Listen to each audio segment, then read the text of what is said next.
Il y a à peu près 400 prophéties qui se sont réalisées pendant la vie de Jésus. Donc c'était annoncé d'avance par Dieu pour accomplir le plan de Dieu. Les prophéties qui ont été écrites sur Jésus, elles ont été écrites à différentes époques, et on les retrouve dans l'Ancien Testament, donc la première partie de la Bible. On trouve dans les toutes premières pages de la Bible, au chapitre 3 de la Genèse, au verset 15, la promesse d'un sauveur. C'est la première promesse, c'est la promesse initiale.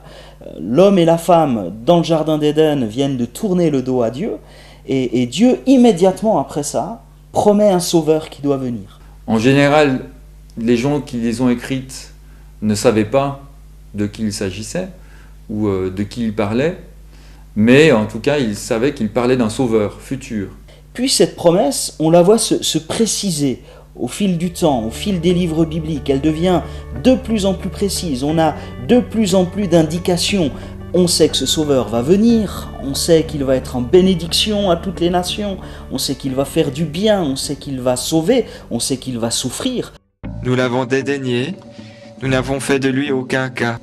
Cependant, ce sont nos souffrances qu'il a portées, c'est de nos douleurs qu'il s'est chargé, et nous l'avons considéré comme puni, frappé de Dieu et humilié.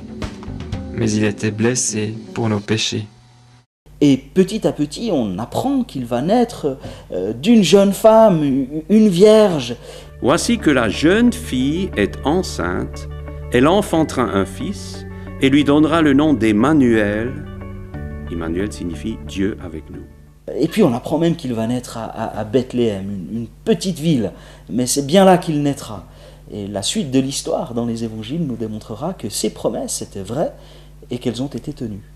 Et souvent, ces prophéties, elles ont un double sens. Elles ont un sens pour les gens qui les entendent sur le moment, à qui elles sont adressées, donc les Juifs à l'époque où ils ont reçu ces prophéties. Et puis pour nous aujourd'hui, à la lumière du Nouveau Testament, de la vie de Jésus, on voit que ça s'est réalisé et que ces prophéties, elles étaient aussi pour la vie de Jésus.